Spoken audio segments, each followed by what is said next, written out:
an electric bike. This is the Ericast for the week of March 22nd, 2009. From Ericast.com. Ericast.com. Welcome to the Ericast.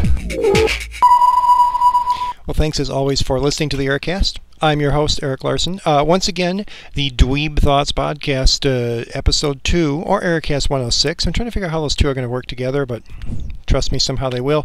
We're on video this week again, thanks to the wonderful comments that we got back from the few dedicated Ericast listeners that said, yeah, the video thing's cool. So I thought I'd keep doing the video thing because it kind of works. It's very, very interesting because I'm doing the oh, by the way, did I mention I'm your host, Eric Larson? I have a little effect now. You see, it's like, you know, if you were watching on YouTube, now that YouTube has comments, I think I'm going to stick with YouTube for a while as opposed to Vidler or whatever. Mogulus is kind of interesting. It's the live equivalent where you end up creating a channel. I've got to dabble with that. But anyway, we got some feedback. So before I even tell you to call 206-339-3742, won't even mention that. Instead, I'm going to jump right into the feedback that we got from Dan. Hi, Eric. This is Digital Dan from The Hook Show. I just came across this cool BlackBerry hack, actually being able to hack your phone. I was just kind of looking through stuff. I like to try to figure that stuff out. So this is pretty cool. Like for your phone number, 206-339, if you press the Alt and the Shift key and actually spell ERIC and then just press send, then it automatically figures out what the numbers are. So don't need to figure that out. Just thought you'd like to know about that cool little hack there. Talk to you later. Bye.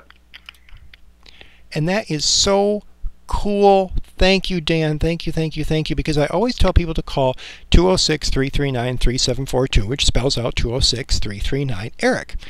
And since I got my BlackBerry where there really aren't there's plenty of keyboard, lots of keys. We like the BlackBerry because it's got letters on it, but those don't really map out to the letters on the keypad, so I thought, how's that going to work?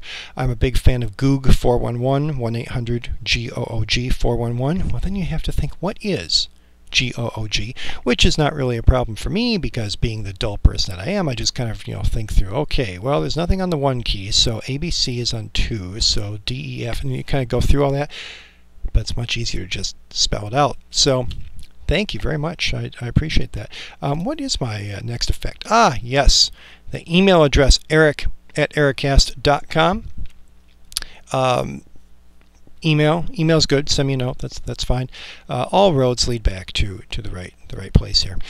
If I didn't mention, because I honestly don't remember if I mentioned it or not, this is kind of a live to hard drive sort of thing, which is fascinating. I used to do that in every so often in the early days of the Ericast, and then it got kind of crazy because I couldn't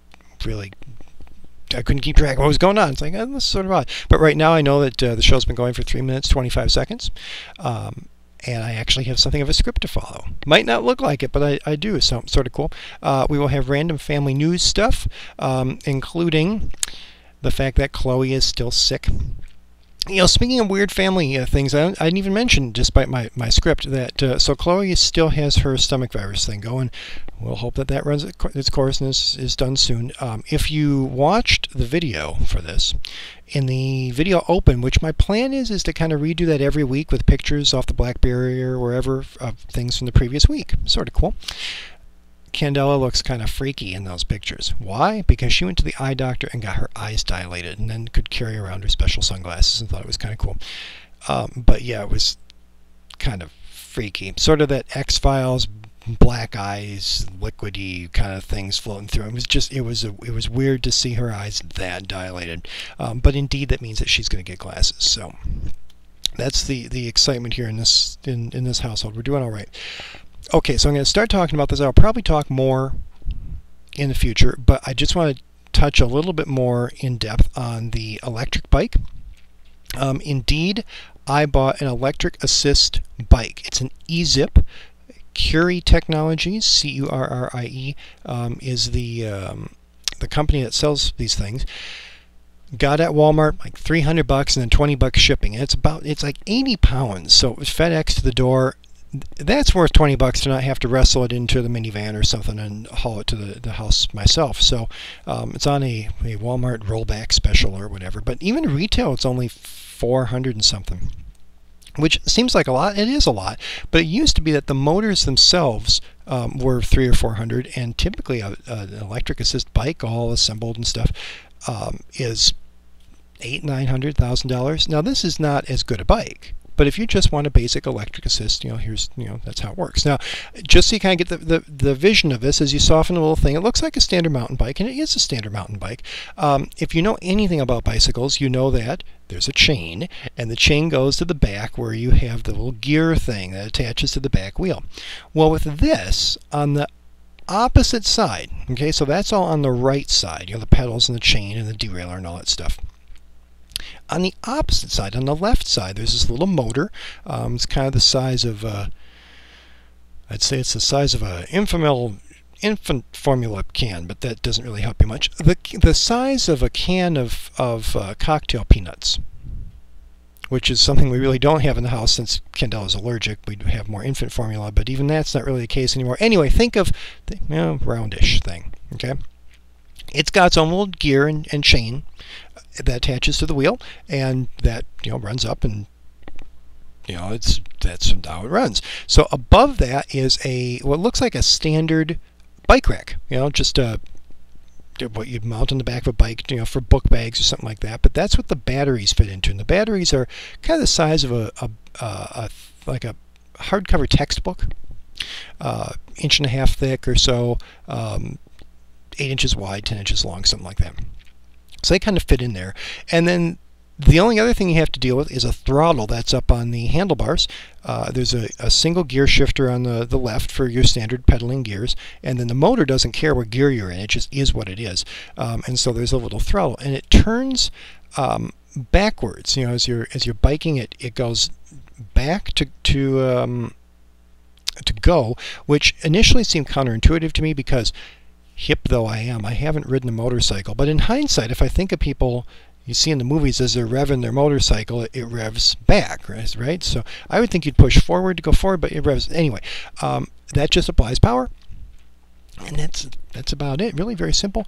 It is not that loud. That was the biggest concern I had. Is there are fancier, expensive ones that put a motor right on the hub, where the like the tire mounts, and it's a different kind of motor, so it's supposedly silent. This is a gear motor, and it's driving the chain, and so the complaints are, oh, that's louder. Well, it is louder than silent, I'll give you that.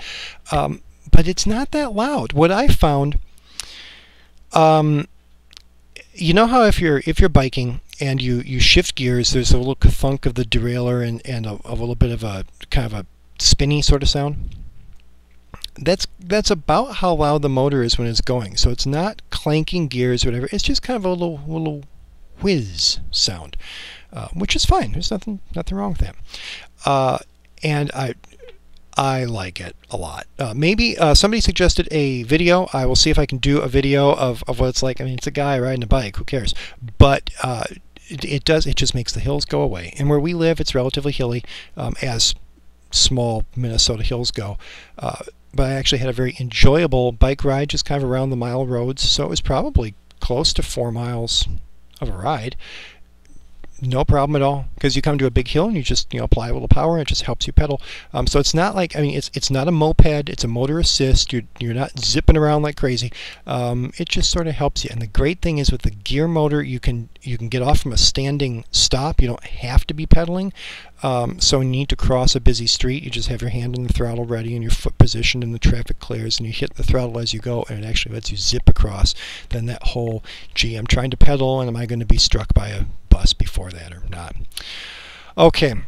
I'm going to hit the 10-minute mark, and I want this to be under that so I don't have a YouTube problem. So 206-339-3742. That spells out Eric, the 3742 part.